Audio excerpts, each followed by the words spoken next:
নির্বাচনের তারিখ ঘোষণার তাৎক্ষণিক একরকম প্রতিক্রিয়া দিয়েছে জামায়াতে ইসলামী। তাদের নায়েবে আমির জনাব তাহের বলছেন, হেডলাইনটা এরকম, দাবি না মেনে নির্বাচন দিলে আন্দোলনে নামতে বাধ্য হবে জামায়াত। তিনি এটাকে ইতিবাচক হিসাবে দেখেছেন ঘোষণাটাকে, কিন্তু কয়েকটা কথা বলেছেন, সেগুলো নিয়ে কথা বলতে চাই। এবং জামায়াত কি নির্বাচন প্রতিরোধ করার, আন্দোলন করার সক্ষমতা রাখে কিনা সেই আলাপ, এবং তারা আদৌ চাইবে কিনা, প্রতিরোধ করা দূরেই থাকুক, নির্বাচন থেকে দূরে থাকার চিন্তাও তারা করবে কিনা, সেই প্রসঙ্গে আলোচনা করতে চাই। তার আগে তার বক্তব্যটা একটু জানি। জনাব তাহের বলছেন, ফেব্রুয়ারিতে ঘোষণা ইতিবাচক, এটা নিয়ে দলগুলোর সঙ্গে আলাপ করে নির্বাচন ঘোষণা দিলে ভালো হতো, নির্বাচন উপযোগী পরিবেশ এখনও নিশ্চিত হয়নি।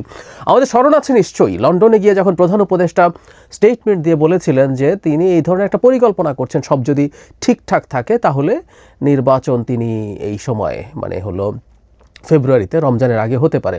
তখন জামায়াত কিন্তু খুব গোস্বা করেছিল।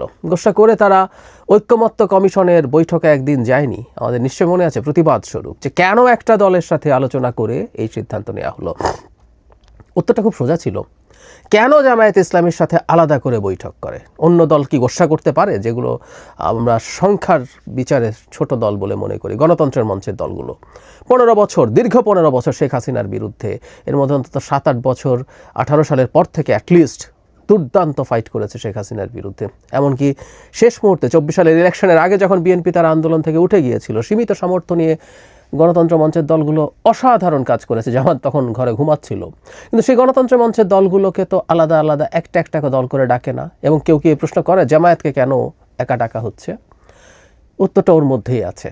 ঠিক একই কারণে বিএনপির সাথেই কথা বলে সিদ্ধান্ত নেওয়া যাবে। তার উপরে আমি মনে করি প্রধান উপদেষ্টা আমরা কেউ যদি একই কথা বলি যে জামায়াত তো ফেব্রুয়ারি নির্বাচনের ব্যাপারে অনেক আগেই এন্ডোর্সমেন্ট দিয়ে রেখেছে, বরং জামায়াত এই দুইটা টাইমের কথাই বলেছিল, এপ্রিল অথবা ফেব্রুয়ারি, এবং জামায়াতের আমির স্পষ্টভাবে বলেছিলেন যে রমজানের আগে নির্বাচন হয়ে যাওয়াটা সবচেয়ে ভালো। তো সুতরাং ফেব্রুয়ারির মাঝামাঝির আগে নির্বাচন হওয়ার ব্যাপারে তো জামায়াতের সায় ছিলই।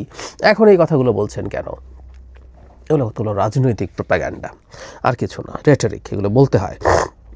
যাই হোক, একটা জায়গায় তিনি এসে বললেন যে জুলাই ঘোষণাপত্র সনদের আইনি ভিত্তি অন্তর্বর্তীকালীন সরকার গিয়ে দিতে হবে, এবং সংস্কার, গণহত্যার বিচার ও সুষ্ঠু নির্বাচনের প্রত্যাশার কথা জানিয়ে তিনি বলেন, দাবি না মেনে নির্বাচন দিলে আন্দোলনে নামতে বাধ্য হবে জামায়াত। এটা হলো মূল কথা। বেশ কিছুদিন থেকে সংস্কার, বিচার এগুলোকে শর্ত হিসেবে দেখানোর চেষ্টা করছেন এনসিপির সাথে অ্যালাইন্ড হয়ে। এনসিপি যা বলছে জামাত এইসব ইস্যুতে ঠিক তাই বলছে, খুব সংস্কার চান তারা। এবং গণহত্যার বিচার হচ্ছে 24-এ গণহত্যা জাতিসংঘের যে টেকনিক্যাল সংজ্ঞা সেই অনুযায়ী হয়নি, এটা মানবতা বিরোধী অপরাধ হয়েছে, তারা এটা চান। এবং এদের রাজনীতি করার অধিকার বাংলাদেশে নাই বলে মনে করেন, কিন্তু 71-এ যারা এই কাজ করেছেন তাদের বিচার এবং তাদের রাজনীতি করার আবার অধিকার আছে, ওই বিচার করা যাবে না, এবং রাজনীতি করার অধিকার আছে। যাই হোক, সেটাও অন্য আলোচনা, সেই জায়গায় আরেকদিন বলছি, ক্রমাগত বলে যেতে হবে আসলে। এখন প্রশ্ন হচ্ছে, জামায়াতের কি এই হ্যাডাম আছে যে তারা নির্বাচন ঠেকানোর আন্দোলনে নামবেন, নির্বাচন পিছিয়ে দেওয়ার আন্দোলনে নামবেন? তাদের ভাষ্য মতো যদি সংস্কার এবং গণহত্যার বিচার ঠিকঠাক মতো না হয়, আমরা খেয়াল করব এবার যদি জামায়াত মাঠে নামে, তাত্ত্বিকভাবে ধরছি তারা নামবে কিনা আমরা শেষের দিকে এই সিদ্ধান্ত নিতে পারবো, তাকে বিএনপিকে কনফ্রন্ট করতে হবে। জামায়াত কিছুদিন আগে সরাসরি না হলেও এনসিপির পেছনে গুরুত্বপূর্ণ নেতারা মাঠে ছিলেন, প্রকাশ্যে ছিলেন, ছাত্র শিবির ছিল, আওয়ামী লীগ নিষিদ্ধকরণের দাবিতে মাঠে নেমেছিল জামায়াত এবং আরও কিছু ইসলামী দল এবং শক্তি। তখন আসলে সমস্যা হয়নি, কারণ আওয়ামী লীগ নিষিদ্ধকরণ নিয়ে বিএনপি অ্যান্টাগোনাইজ করেনি। মানে বিএনপি বলে না আওয়ামী লীগকে রাখতে হবে, তুমি যদি আওয়ামী লীগকে নিষিদ্ধ করার দাবিতে মাঠে নামো তুমি আমার বিরুদ্ধে যাচ্ছ, ফলে ওখানে বিরুদ্ধ চারণ করা হয়নি। কিন্তু এবার নির্বাচন নিয়ে জামায়াত যদি মাঠে নামে, ও আসলে প্রকাশ্যে বিএনপির বিরুদ্ধে অবস্থান নিচ্ছে, এবং বিএনপির সবচেয়ে গুরুত্বপূর্ণ যে চাওয়া, যেটা একটা বুর্জোয়া রাজনৈতিক দলের স্বাভাবিক চাওয়া, সেটা হচ্ছে একটা নির্বাচন হওয়া, যে নির্বাচনের মাধ্যমে সে ক্ষমতায় যাওয়ার চেষ্টা করবে। এবং বিদ্যমান প্রেক্ষাপটে বলা যায় বিএনপির সাথে ক্ষমতায় যাওয়ার মাঝে জাস্ট একটা ইলেকশনই আছে, আর তেমন কোনো আনসার্টেনিটি নাই। রাদার আলোচনা এটা হচ্ছে বিএনপির সিট কয়টা হবে, কয়টা অন্য দল পেতে পারে সেসব নিয়ে। ফলে বিএনপির সাথে জামায়াত কি কনফ্রন্ট করবে?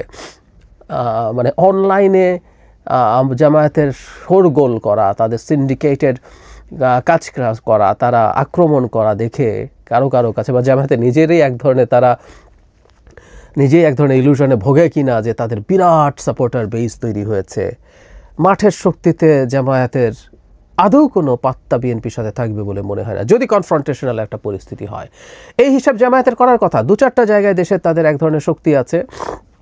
ওই যে শিবিরের জেনারেল সেক্রেটারি যেমন হুমকি দিলেন চিটাগং বিশ্ববিদ্যালয় হলে দেখিয়ে দিতেন তারা, এরকম 2-4টা জায়গায় হয়তো তাদের কিছু শক্তি আছে, সেখানে তারা কিছু করার চেষ্টা করতে পারে। কিন্তু সারা দেশব্যাপী এবং বিশেষ করে বাংলাদেশে যে জিনিসটা সবচেয়ে জরুরি, ঢাকা কেন্দ্রিক মুভমেন্ট হতে হয়, বিএনপির সাথে কনফ্রন্ট করে জামাত কি মুহূর্তও টিকতে পারবে?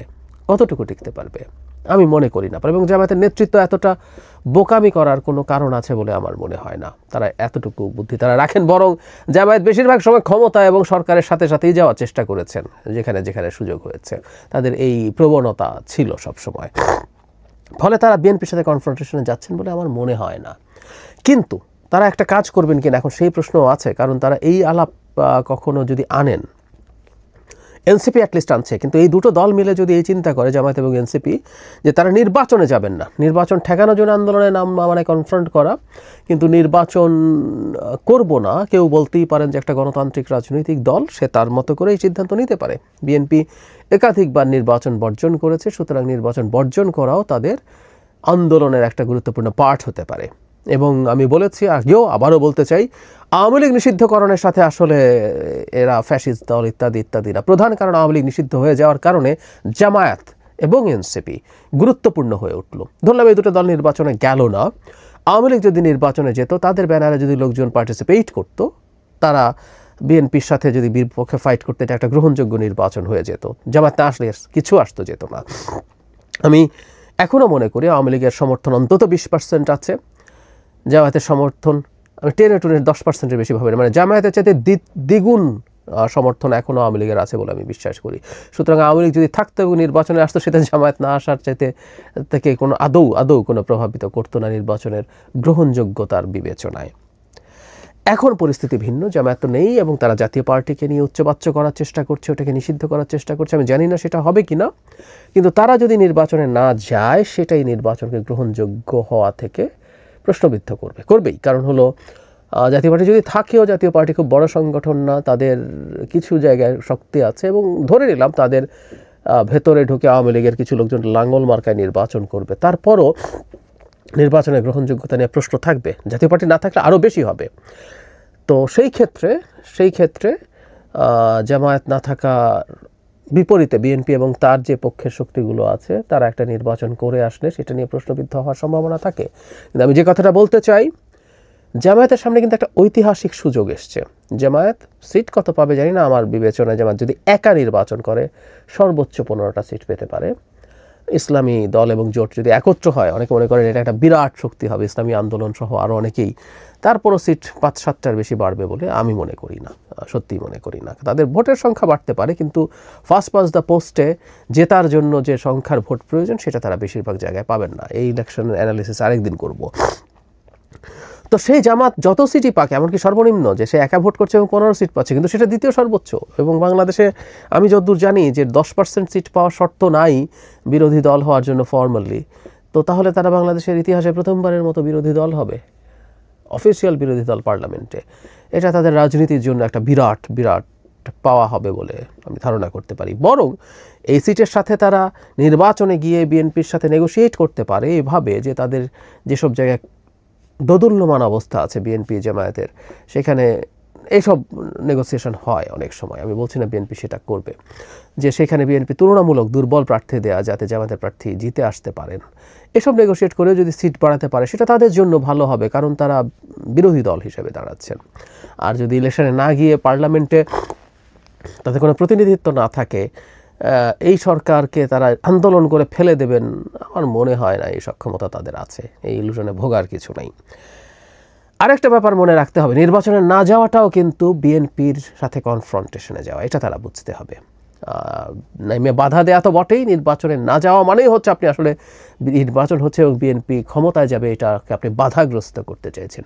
এর মানে বিএনপির সাথে আবারও সে সংঘাতময় প্রেক্ষাপট এবং পরিস্থিতি তৈরি করা। এটাও তাহলে গুরুত্বপূর্ণ প্রশ্ন, জামায়াত সেই প্রেক্ষাপটে যাবে কিনা। কারণ তারা যদি ক্ষমতায় না যায়, মানে নির্বাচনে না যায়, নির্বাচন যদি হয়ে যায়, বিএনপি ক্ষমতায় আসবে। আমরা তাত্ত্বিকভাবে ধরে নিলাম যে একটা সময় পর্যন্ত বিএনপি ক্ষমতায় থাকবে, পুরো 5 বছর যদি নাও থাকে, এগুলো সব তর্কের খাতিরে ধরে নিচ্ছি। কিন্তু বিএনপি তো ক্ষমতায় যাবে একবার, এবং বিএনপি ক্ষমতায় যাওয়া সেই সময়টা জামায়াত তার নিজস্ব সংকটের কথা নিশ্চয়ই ভাববে যে এটা তাদের জন্য ভালো কিছু হবে না। আমি ব্যক্তিগতভাবে মনে করি বাংলাদেশের রাজনৈতিক যে পরিবেশ তৈরি হচ্ছে এটা জামায়াত নষ্ট করবে না, তাদের এই ম্যাচুরিটি হবে। যদিও বহুবার ইতিহাসে 47 থেকে শুরু করে 71, 86 তারা ক্রমাগত ভুল করেছে, কিন্তু আমরা এক্সপেক্ট করি এবার আর তারা ভুল করবে না। একটা চমৎকার রাজনৈতিক পরিবেশ তৈরি হয়েছে, সব দলের সব কিছু মনে হবে না এবং বড় দলগুলো খানিকটা বেশি লেভারেজ পাবে। জামায়াতও অন্য দলের চাইতে বড় হওয়ার কারণে লেভারেজ যেমন পায়, বিএনপিও জামাতের চাইতে অনেক অনেক বড় দল হওয়ার কারণে কিছু বেশি লেভারেজ পাবে। কিন্তু সব কিছু নিজের মনের মতো না হলেও গণতান্ত্রিক প্রক্রিয়া ঢুকে যাওয়া উচিত, সবার নির্বাচনে ঢুকে যাওয়া উচিত এবং তারা যদি নির্বাচিত পরিস্থিতি অনুযায়ী তাদের প্রত্যাশা অনুযায়ী অত সিট নাও পান, পরবর্তীতে বাংলাদেশের রাজনীতির সুযোগ থাকবে। বিএনপি যদি ক্ষমতায়ও আসে তারা রাজনীতি করুন, বিএনপি প্রচুর ভুল করবে, প্রচুর সমালোচনা হবে, এগুলোর মাধ্যমে তারা ধাপে ধাপে এগিয়ে যেতে পারবেন।